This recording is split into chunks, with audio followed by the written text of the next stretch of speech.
Alexander Hamilton served alongside Washington throughout the Revolutionary War. He worked as Treasury Secretary, and this challenged him in directing economic policies.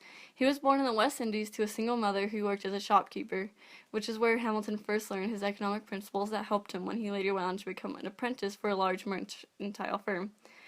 During Hamilton's time as Secretary of Treasury, he conducted a plan that is known as Hamilton's Financial Plan. This plan favored the wealthy, and through this he believed that the wealth would trickle down into the impoverished population, and in turn he could offer the government monetary and moral support. Hamilton's plan included addressing the national debt along with funding at par. At this time, the United States was in great debt to Europe, and Europe believed that the U.S. would never pay back the $12 million owed to them, but Hamilton was determined to pay this back and the rest of the U.S. debt. Hamilton believed that in paying off the national debt, it would pay off all state debt, which totaled $21 million. Some states like Massachusetts were in great debt, and others like Virginia had almost no debt. This caused an argument between Virginia and the government because Virginia felt it was unfair since not all states had debt. Eventually, they came to a compromise that Virginia would allow this to be passed if they could have the capital near them. Before they could start to discuss paying off the national debt, they had to establish the worth of a dollar.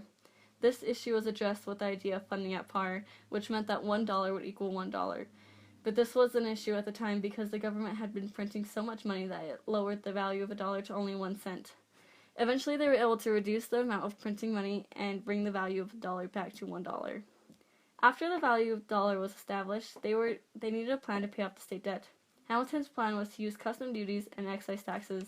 The custom duties was a tax upon anything imported, and the excise tax was a tax upon any goods made in the U.S. The first excise tax put in place was the whiskey tax. This put a 7-cent tax on all whiskey. Whiskey at this time was the U.S. most bought good, so this affected a lot of people, and this tax would eventually lead to the Whiskey Rebellion. After the taxes were put in place, Hamilton launched his biggest plan, which was the National Bank of America. Hamilton was a large supporter of England's ideals and wanted to model the bank after the Bank of England. This bank would have the ability to print money, which would allow for them to make more circulation of money throughout the common population and allow for the shift of attachment between the wealthy Americans from the state to the federal government. Hamilton was a Federalist and believed in using a loose interpretation of the Constitution. The Secretary of State Thomas Jefferson was a Democratic Republican and believed in a very strict interpretation of the Constitution. When the idea of a national bank came up, Jefferson opposed it. The argument that it does not strictly state in the Constitution that a national bank could be created. But Hamilton's loose interpretation allowed him to argue that in Article 1, Section 8, it stated that the government was allowed to make any laws that were necessary. In 1791, the bank was officially created.